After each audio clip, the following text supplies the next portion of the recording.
네, 오늘 임명받으셨는데 한 해 동안 더 아름다운 찬양으로 하나님께 영광 돌리시라고 우리 한번 격려의 박수 한 번 더 치시겠습니다. 네, 우리 아가페 찬양대 찬양을 통하여서 성가대 찬양을 통하여서 하나님이 아름다운 찬양을 흠양하실 줄로 믿습니다. 네. 오늘 말씀의 제목은 뱀을 통해 나타난 유혹의 본질입니다. 뱀이 하와를 지금 유혹해서 그 유혹에 넘어가게 되지요. 그 뱀이 유혹한 목적이 무엇이었을까요? 뱀이 하와에게 이야기합니다. 선악과를 먹으면 하나님과 같이 되리라. 그렇게 언급한 것처럼 우리가 선악과를 먹으면 정말 하나님과 같이 되니까 너희들 선악과 먹고 하나님과 같이 되라, 그걸 바래서 우리를 유혹했겠습니까? 저거 먹으면 하나님과 같이 될 텐데, 야, 하나님 저거 먹지 말라고 속이셔가지고 저거 먹으면 하나님과 같이 될까봐 하나님이 저 인간들을 속이고 있으니까 내가 저걸 알려줘서 인간들에게 하나님과 같이 될 수 있도록 길을 열어줘야지, 뭐 그런 정의감에서 유혹하고 있는 것입니까? 당연히 그런 것이 아니라고 하는 것이죠. 말이라고 하는 것은요, 겉으로 드러나는 표현이 있고요, 그 안에 담겨 있는 의미가 있고 또 겉과는 다른 속뜻을 가지고 있을 때가 있다라고 하는 것입니다. 사탄이 하나님과 같이 되어진다라고 말한 표현에는요, 이 악한 영의 엄청난 의도가 숨어 있었습니다. 우리는 하나님의 형상으로 창조되었지만 하나님과 같아질 수 있는 존재는 아닙니다. 뱀이 그 사실을 모르고 하와에게 야, 너 저거 먹으면 하나님과 같이 된다, 그렇게 말했을 리는 절대로 없다고 하는 것입니다. 그러니 선악과를 따서 먹으면 하나님과 같이 된다라고 하는 말은 적어도 우리 인간을 위해서 한 말은 절대 아니라고 하는 것이죠. 유추할 수 있는 답은 딱 하나입니다. 악한 존재는 하나님과 우리의 관계가 깨어지기를 원했기 때문에 우리를 유혹하고 있다라고 하는 것입니다. 악한 영이 우리를 유혹하는 본질은요, 하나님이 보시기에 좋은 세상을 망치기 위해서 우리를 유혹하고 있다라고 하는 것입니다. 그렇게 유혹에 넘어가서 인간이 망하기를 바랬고요, 하나님이 그렇게 사랑하시는 인간이 망함으로 하나님의 가슴에 못을 박아 하나님이 괴로워하시기를 원했고요, 종국에는 하나님을 대적하기 위해서 지금 사단은 지금도 우리를 유혹하고 있다라고 하는 것입니다. 여기서 나오는 뱀은 무엇입니까? 우리가 너무 잘 알지만 악한 영입니다. 악한 존재입니다. 그렇게 뱀이라고 하는 대상에 이 악한 영이 들어갈 수 있습니까, 여러분? 뱀이라고 하는 물질에 영이 들어가서 그렇게 움직일 수 있습니까? 성경에 보면 그런 일들이 있을 수 있다라고 말합니다. 성경에 여러 곳에서 언급되는데요, 민수기에서도 보면 이 하나님의 천사가 나귀에게 들어갑니다. 그래서 이스라엘을 저주하려고 가는 발람 앞을 막아서죠. 그러면서 나중에는 말까지 합니다. 또 복음서에서 보면 예수님께서 이 군대 귀신 들린 이 사람을 치료하시는데요, 그 악한 영들이, 이 군대라고 하는 악한 영들이 돼지떼에게 들어가서 바다로 다 빠지면서 몰살되는 그런 장면이 나오기도 합니다. 출애굽기에 보면 하나님이 마라의 쓴물 앞에서 나뭇가지 하나를 발견하시는데 하나님께서 그 안에 능력을 주시니까 그 나뭇가지를 쓴물에 던지니까 단물이 되는 역사가 나타나기도 하죠. 또 신약 성경에 보면 이 제자들이, 사도들이 예수님의 이름으로 악한 영을 쫓아내는 그런 장면이 나오기도 합니다. 그러니까 어떤 물질에 악한 영이나 이런 것들이 들어갈 수 있다라고 하는 것이죠. 결국 악한 존재가 뱀이라고 하는 물질에 들어갔습니다. 그리고 그 뱀을 통해서 사람을 유혹한 것이죠. 그리고 그 뱀의 유혹의 목적은 분명합니다. 결국 우리를 망하게 하려고 하는 것이고 하나님을 대적하려고 하는 것이다라고 하는 것입니다. 오늘 말씀에 읽어보셨겠지만 유혹의 결과, 유혹에 넘어간 결과는 참으로 참혹했습니다. 남자는요, 노동이 고통이 됩니다. 이 사람이요, 노동을 통해서 보람을 느끼고 기쁨을 얻어야 됩니다. 그것이 하나님이 주신 축복 가운데 하나지요. 그런데 땅이 수고한 대로 열매를 맺지 않고 엉겅퀴를 내고 가시덤불을 내게 된다라고 하는 것입니다. 그러니까 그것이 고통이 되는 것이지요. 노동이 보람이 되고 기쁨이 되기보다는 고통이 된다라고 하는 것입니다. 여자에게 출산의 고통이 더해진다라고 말씀하십니다.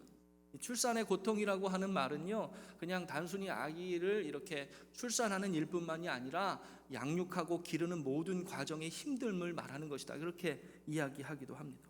그리고 더 참담한 것은 그 하나 부족할 것이 없었던 에덴 동산에서 쫓겨나게 된다라고 하는 것입니다. 이것을 실낙원이라고 하죠. 낙원을 잃어버렸다, 이렇게 표현하는 것입니다. 그리고 뱀이 받은 저주는요, 흙을 먹는 것이었습니다. 흙은요, 인간이 죽으면 돌아가는 것이다, 오늘 본문에도 그렇게 말합니다. 그러니까 악한 영은요, 인간의 죽음을 먹고 사는 존재다라고 하는 것을 성경이 우리에게 말씀하여 주고 있는 것입니다. 결국 악한 영의 공격의 목적, 악한 영이 우리를 유혹하는 궁극적인 목표는요, 우리를 죽이려고 달려드는 것이다라고 하는 것을 끝까지 성경은 우리에게 가르쳐주고 있는 것입니다. 그렇기 때문에요, 여러분, 우리는 말씀을 통해서 또 기도를 통해서 우리의 신앙생활을 통해서 유혹을 이기는 삶을 살아야 된다라고 하는 것입니다. 어떻게 이 유혹을 이길까요? 에덴 동산은 부족한 것이 없는 곳이었습니다. 그런데 악한 영의 유혹으로 인해서 그 모든 것을 상실하게 되었습니다. 유혹 자체가 우리에게 저주가 되지는 않았지만 유혹에 넘어가니 정말 그것이 우리의 삶의 저주로 나타나게 되더라고 하는 것입니다. 그러니 유혹을 이기는 것, 악한 영이 우리를 공격하는 것을 이기는 것은 우리 신앙생활에 정말 중요한 문제다라고 하는 것입니다. 이 유혹을 우리는 어떻게 이겨야 하는 것일까요? 뱀이 하와를 유혹한 과정을 좀 살펴보면서 우리가 함께 어떻게 이길까, 이것을 좀 생각하고 묵상하면 좋을 것 같습니다. 먼저는 뱀은요, 하와의 마음에 의심의 감정을 불러일으키면서 그런 질문을 통해서 유혹을 시작하는 것을 보게 되더라고 하는 것입니다. 가장 먼저요, 뱀이 유혹한 것은요, 이 마음의 믿음을 흔들었다라고 하는 것입니다. 확신을 의심으로 바꾸었다라고 하는 것입니다. 하나님의 한량 없으신 그 은혜와 사랑, 우리를 향한 하나님의 사랑, 조건 없는 그 사랑이 충만하심을 의심하게 만들면서 우리를 흔들기 시작하고 우리가 하나님을 의심하게 만들더라고 하는 것입니다. 어렸을 때 어른들이 많이 하신 농담 가운데 하나가요, 너 다리 밑에서 주워왔다라고 하는 농담이었습니다. 그런 농담 혹시 들어보셨습니까? 너 사실은 우리 집 아이가 아니야, 너 다리 밑에서 주워왔어. 그것도 아주 심각하게 얘기하시는 것입니다. 처음에 들을 때는요, 아유 뭐 그런 말을 해요, 그럴 리가요, 나 이 집 아들이에요, 나 이 집의 아들인데 그럴 리가 없어요. 처음에는 그렇게 대충 넘기지요. 그런데 언제 그 말이 우리 안에서 심각하게 작용합니까? 엄마의 사랑이 의심되기 시작할 때 우리 안에서 그런 말들이 심각하게 작용하기 시작합니다. 엄마가 나를 향한 사랑이 늘 동일한 것 같았는데 엄마가 나를 구박할 때 보면 정말 우리 엄마가 맞나? 이런 생각이 드는 겁니다. 사실은 우리 잘 되라고 매를 드시는 것이고 우리를 때리시는 것인데, 우리를 훈육하시는 것인데, 그것이 하도 혹독하다 보니까 그런 것을 경험하면서 야, 정말 우리 엄마가 아닐지도 모르겠다, 내가 어디 다리 밑에서 주워왔나? 이렇게 마음이 흔들리기 시작하는 겁니다. 그러면서 어떻게 됩니까? 진짜 엄마를 찾아서 떠나는 가출을 감행하게 된다라고 하는 것입니다. 사단은요, 하나님의 한량없는 은혜보다, 그 무조건적인 사랑보다 하나님께서 우리를 사랑하시기 때문에 주신 금기를 더 크게 보게 만드는 것입니다. 그리고 그분이 우리를 조건 없이 사랑하신다라고 하는 믿음을 뒤흔들어 버리는 것입니다. 그러면서 우리를 유혹하기 시작하더라고 하는 것입니다. 아니, 하나님이 너희를 그렇게 사랑하신다면서 왜 그걸 못 먹게 해? 아니, 사랑하신다고 하면서 왜 금기를 만들어?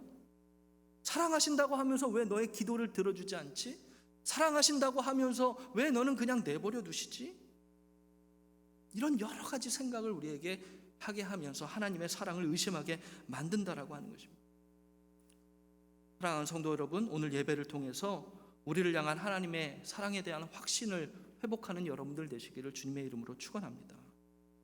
하나님이 우리에게 이 예배의 자리를 허락하시는 것 자체가 하나님이 우리를 사랑하신다는 증거입니다.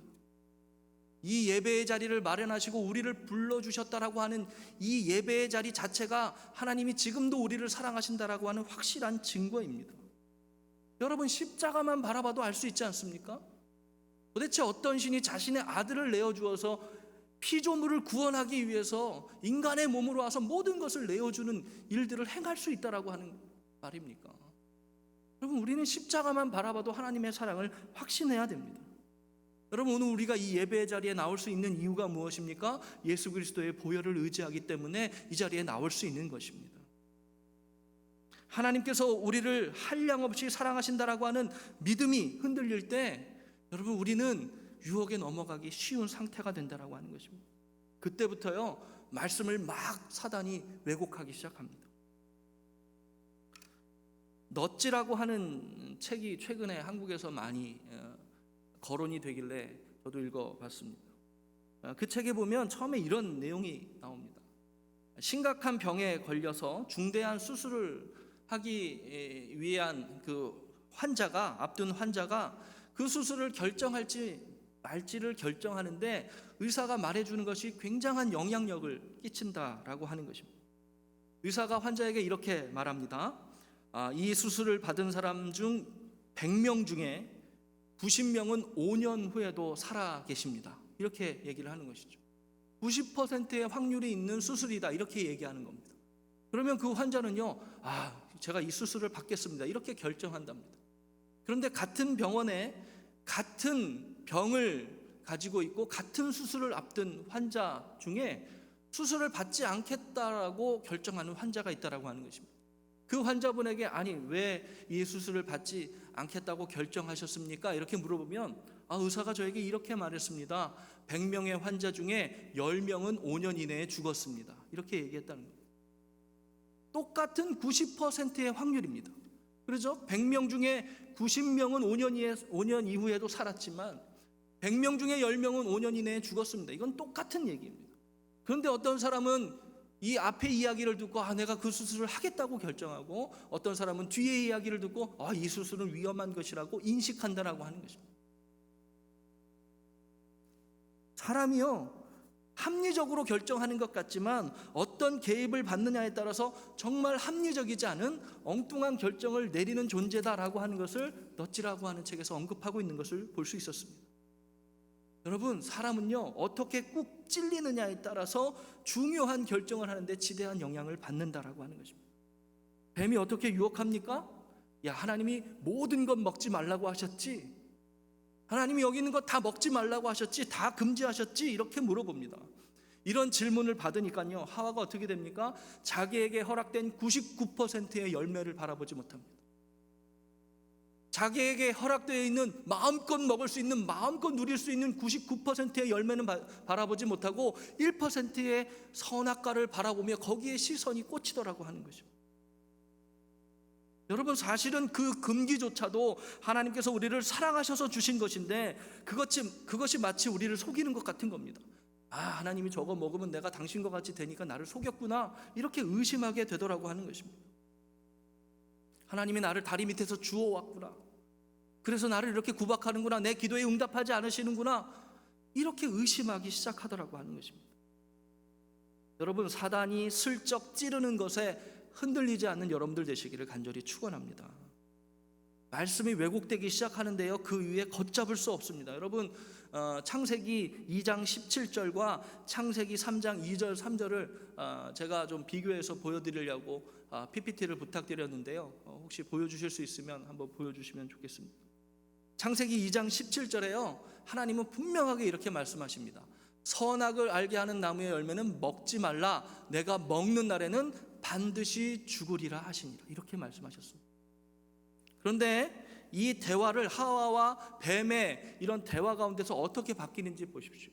여자가 뱀에게 말하되 동산나무의 열매를 우리가 먹을 수 있으나 동산 중앙에 있는 나무의 열매는 하나님의 말씀에 너희는 먹지도 말고 만지지도 말라, 너희가 죽을까 하노라 하셨느니라. 하나님이 언제 만지지 말라고 하셨습니까? 하나님이 먹지 말라고만 말씀하셨지 하나님은 만지지 말라고 말씀하신 적은 없습니다. 하나님의 말씀을 부정적으로, 하나님이 우리에게 말씀하신 것을 부정적으로 받아들이니까 하나님이 먹지 말라고 하셨는데 하나님이 만지지도 말라고 하셨어라고 과장해서 확대 해석하더라고 하는 거죠. 그리고 또 어떻게 말합니까? 하나님은 반드시 죽으리라고 말씀하셨는데 죽을까 하노라라고 말하고 있다라고 하는 것입니다. 여러분, 이거 엄청난 차이라고 하는 거 잘 아시죠? 하와가요, 말씀을 그대로 가지고 있는 것 같지만 과장하고 축소하는 가운데 하나님을 오해하고 하나님의 사랑을 의심하게 되고 하나님의 말씀을 잘못 이해하고 적용하고 있다라고 하는 것입니다. 하나님이 우리를 향한 사랑을 왜곡하고 있다라고 하는 것입니다. 그러자 뱀이 결정타를 날리지요. 3장 4절입니다. 뱀이 여자에게 이르되 너희는 결코 죽지 아니하리라. 여러분, 반드시 죽으리라가 죽을까 하노라로 바뀌었다가 결단코 죽지 않으리라고 바뀌는 과정을 한번 보십시오. 여러분, 우리의 삶에 이런 유혹이 있지 않습니까? 우리의 삶에 이렇게 말씀이 변질되어 가는 과정이 있지 않습니까? 이런 사단의 유혹을 막아내는 성도님들 되시기를 주님의 이름으로 축원합니다. 유혹의 본질은 하나님과 우리 사이를 갈라 놓으려는 사단의 계략입니다. 아담을 보십시오.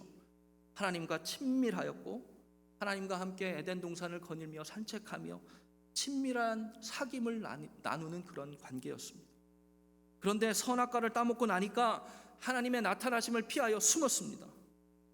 내가 하나님 앞에 벗었으므로 하나님 두려워서 숨었나이다. 그리고 하나님의 현현하심을 두려워하는 존재가 되었습니다. 여러분, 그렇기 때문에 오늘 우리가 예배의 자리에 나와서 회복해야 되는 것이 무엇입니까? 여러분, 하나님의 임재를 사모하는 심령을 회복하시기를 간절히 바랍니다. 오늘 우리 가운데 임하실 하나님을 사모하고 오늘 우리의 마음의 중심 가운데 하나님이 임하시기를 간절히 사모하는 우리의 심령을 회복해야 된다라고 하는 것입니다. 그럴 때 우리는요, 죄성을 이기고 우리의 구원의 감격을 회복하는 놀라운 은혜를, 감격을 예배를 통해서 얻게 된다라고 하는 것입니다. 유혹의 본질은요, 사람을 갈라놓는 것입니다. 사단이 교회에 들어와서 항상 하려고 하는 것이요, 사람을 갈라놓는 것입니다. 아담을 보십시오. 하와를 처음 봤을 때 뭐라고 얘기합니까? 뼈 중에 뼈요, 살 중에 살이라. 너무 귀하다라고 얘기하는데 나중에 선악과를 따먹고 아담에게 책임을 물으니 아담이 하와에 대해서 뭐라고 얘기합니까? 하나님이 보내주신 저 여자 때문에, 하나님이 나에게 주신 저 여자 때문에 내가 먹었다고 변명을 하는 모습을 보게 되더라고 하는 것입니다. 그리고 가장 먼저 사람끼리 느낀 이 감정은요, 부끄러움입니다. 이 타락한 이후에 사람끼리 서로 느낀 감정이 부끄러움인데 이것은요, 타자성이 생겼다라고 하는 것입니다. 너와 내가 다른 사람이다라고 하는 것을 인식하기 시작했다라고 하는 것입니다. 여러분, 우리는요, 하나님 보시기에 아름다운 공동체이고 하나 되는 공동체로 하나님이 우리를 세워주셨습니다. 근데 죄악이 우리 가운데 들어오니까 서로 다른 사람으로 보는 것입니다. 우리는 교회에 모여서 공동체가 같은 성령과 같은 믿음과 같은 마음으로 유혹을 이길 수 있는 공동체가 되도록 함께 노력해야 된다라고 하는 것입니다. 우리가 세상 밖에서는 다른 모습으로 살아가고 있을지 모르겠습니다. 그러나 우리가 교회 안에 들어와서 하나님을 예배하고 하나님의 사명을 감당할 때는요, 우리 모두 다 하나님의 같은 자녀인 것입니다. 세상의 직업이 어떤 소유가 그것으로 우리가 구분되어지는 것이 아니라 우리 교회 안에서 모두 하나님이 사랑하시는 자녀라는 사실을 되새겨야 된다라고 하는 것입니다. 너는 다리 밑에서 주워왔어, 이런 농담을 그냥 웃어 넘길 수 있어야 됩니다. 너의 기도에 하나님이 응답하시는 것이 늦어, 그런 말에 하나님 반드시 응답하실 거야 라고 하는 담대한 믿음으로 바뀌어야 됩니다. 너는 주워온 자식이기 때문에 기도 응답이 안 돼. 아니요, 하나님은 반드시 우리의 기도에 응답하실 줄로 믿습니다. 그렇게 되도록 우리가 서로 격려하는 공동체가 되어야 된다라고 하는 것입니다. 아까도 말씀드렸지만 지금도 하나님이 우리를 사랑하신다라고 하는 증거가 있는데요, 그것은 하나님이 특정한 장소를 정하시고 그곳에서 우리와 더 깊은 만남을 가지고 친밀한 사귐을 가지기를 원하고 계신다라고 하는 것이 그 증거입니다. 하나님은 어디에나 계십니다. 하나님은 무소부재하시고 전지전능하신 분입니다. 그런데 하나님은요, 우리와 더 친밀한 만남, 사귐을 위해서 만남의 장소를 정하시고 거기에 임재하시는 분이다라고 하는 것입니다. 그것이 우리를 사랑하신다는 증거입니다. 하나님이 에덴 동산을 거니셨다. 창세기에는 그렇게 표현합니다. 그 표현이 무엇입니까? 하나님은 그때 당시에도 어디에나 계셨지만 하나님은 아담을 만나기를 원하셨고, 그래서 친히 내려오셔서 아담과 같이 산책하며 그와 친밀한 사귐을 가지셨다라고 하는 표현입니다. 지금도 하나님 우리에게 친히 찾아오셔서 우리와 함께 천천히 걸으시면서 친밀한 사귐을 가지기를 원하시는 분이 우리 하나님이시다라고 하는 것입니다. 하나님은요, 애굽과 홍해와 광야 어디든지 계신 분입니다. 그렇지만 이스라엘 백성이 광야길을 갈 때 특별히 성막에, 그것도 속죄소에 임재하시겠다고 말씀하시더라고 하는 것입니다. 하나님 위대하시고 크신 하나님이시고 너무나도 놀라운 하나님이신데도 불구하고 그 작은 속죄소에 임재하셔서 그들의 거룩을 회복시켜 주겠다, 너희와 친밀하게 가까이 하겠다라고 말씀하고 계시더라고 하는 것입니다. 이스라엘이여 가나안 땅에 정착하고 나중에 솔로몬이 성전을 완성합니다. 그리고 기드온에서 1000번째 제사를 드리죠. 그리고 그 밤에 나타나셔서 솔로몬에게 하나님 이렇게 얘기하십니다. 열왕기상 9장 3절입니다.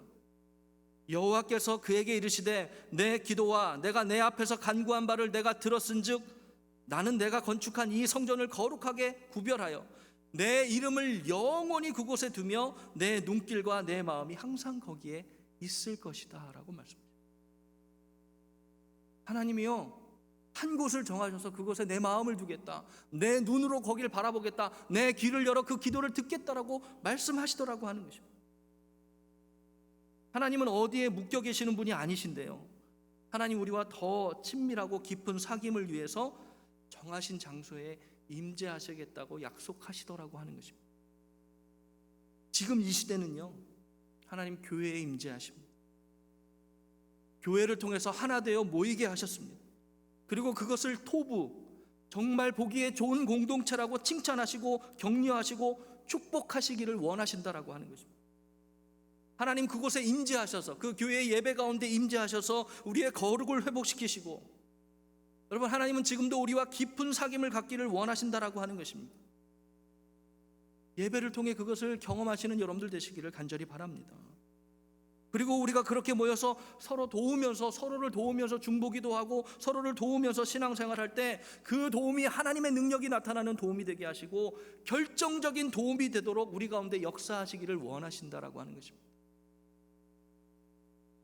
함께 모여 예배하고 기도하고 찬양함으로 사단의 유혹을 이기는 여러분들 되시기를 간절히 바랍니다. 유혹당하는 것은 죄가 아닙니다. 예수님도 유혹은 당하셨는데요, 하지만 유혹에 넘어가면 우리에게 주어지는 결과는 너무나도 참혹합니다.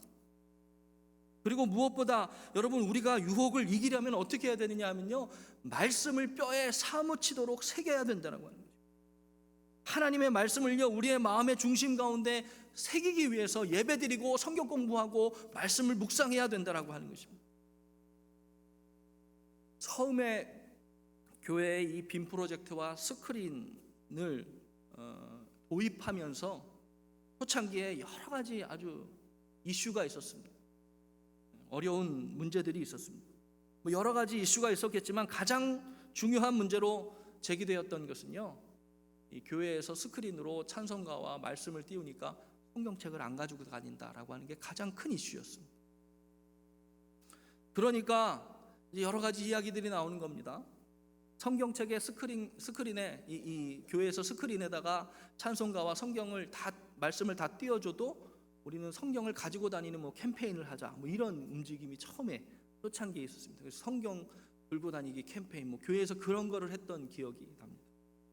나중에는요, 또 한편에서는요, 그렇게까지 하느냐, 어쨌든 우리가 성경을 들고 다닐 수 있도록 교회에서 찬송가만 보여주고 성경 말씀은 보여주지 말자. 그래서 성경은 직접 찾도록 하자. 그래서 제가 설교 중에 열왕기상 9장 3절 그러면 다 찾으실까요? 이래가지고 막 다 찾게 하고, 예전에 그런 부흥회 하면서 그런 부흥 강사 목사님들이 이렇게 많이 하셨잖아요. 여러 가지 반응이 있었습니다. 어떻든 그때 가장 중요하게 문제 제기가 됐던 것은요, 말씀에 대한 이슈였다는 생각이 듭니다. 성경책을 안 들고 다니니까 말씀을 안 읽게 되고, 그러니까 말씀을 멀리하게 되는 것 아니냐, 그러니 이거 교회에 스크린을 도입하는 걸 좀 우리가 심각하게 생각해 봐야 된다, 그런 이슈들이 있었습니다. 그래서 결론이 무엇이었을까요? 결론이 무엇이었을까요? 결론은요, 성경책 백날 들고 다녀도 읽지 않으면 소용없다. 이게 결론이었습니다. 성경책을 들고 다니게 한다고 해서 읽는 건 아니다. 이런 결론이 났었습니다.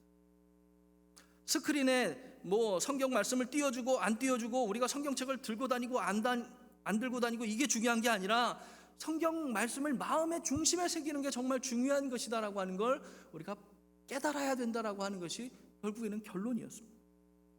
그래서 그때 후탁교인이라고 하는 용어가 생겨났습니다. 여러분, 후탁교인이 뭔지 아시겠습니까? 후탁교인 아시는 분도 있겠죠. 이 성경책을 차에다 그냥 보통 두다가 예배 드리러 갈 때 이렇게 딱 드니까 먼지가 있는 겁니다. 그러니까 후 불고 탁 쳐가지고 이렇게 든다. 그래서 후탁교인 이렇게 그런 용어들이 나왔었죠. 이 들고 다니고 안 들고 다니고 중요한 게 아니라 그게 근본적인 해결책이 아니라는 겁니다.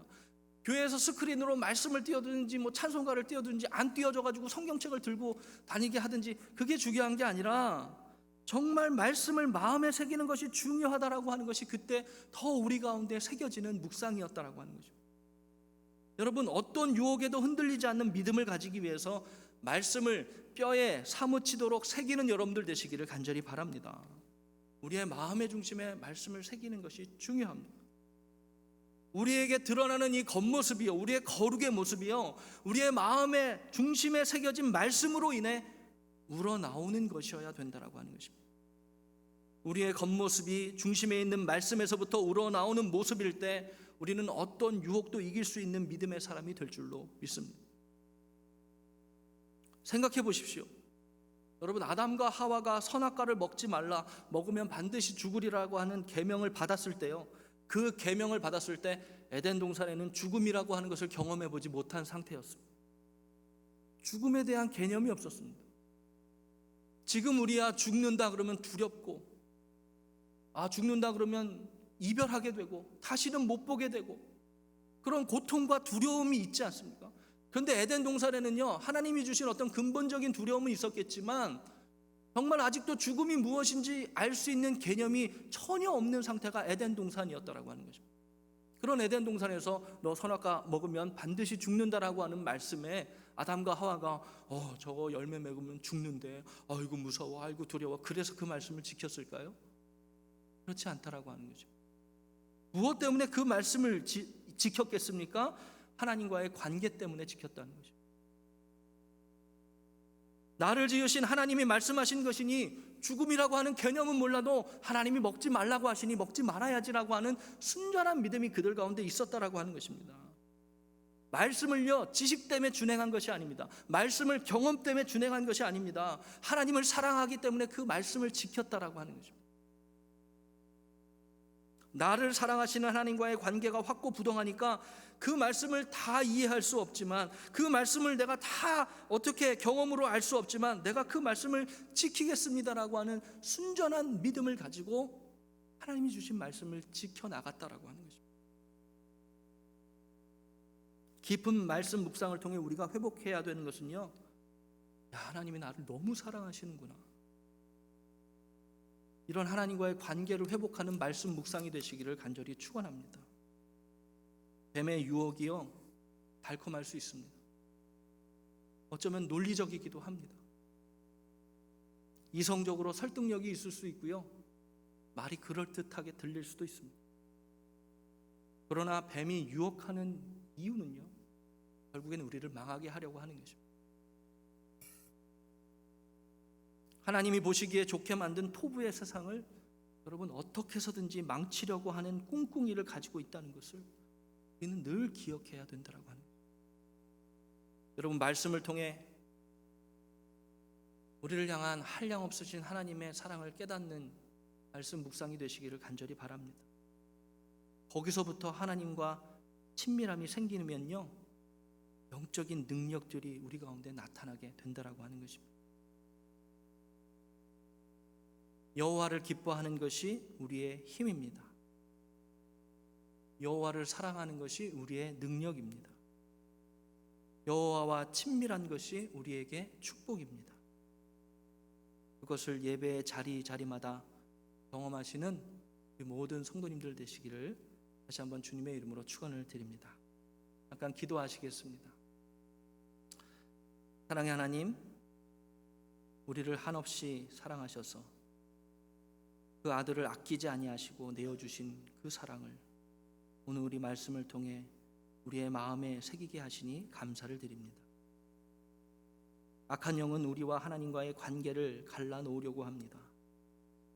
우리를 향한 당신의 사랑을 의심하게 하고 우리의 확신을 흔들려고 하고 말씀을 과장하고 축소하는 가운데 그 말씀이 우리 가운데서 왜곡되게 하려고 유혹합니다. 우리를 혼란스럽게 하려고 합니다. 그러나 오늘도 우리에게 이 예배의 자리를 마련하셔서 우리를 사랑함으로 부르시고 우리 가운데 임재하셔서 우리의 영의 말씀을 새겨주시고 그 심령의 중심에 당신의 사랑의 은혜로 채워주시니 감사를 드립니다. 은혜의 주님, 오늘 머리 숙인 우리에게 흔들리지 않는 믿음을 주시옵소서. 우리에게 어떠한 상황에도 낭망하지 않는 믿음을 주시옵소서. 그 어떤 유혹도 이겨낼 수 있는 구원의 확신을 갖게 하여 주시옵소서. 그래서 내 안에 하나님이 주시는 기쁨과 평안이 가득 차고 넘치는 은혜를 경험하게 하여 주시옵소서. 그 한없는 사랑의 징표를 십자가의 은혜로 우리에게 주신 우리 구주 예수 그리스도 이름으로 간절히 기도하옵나이다.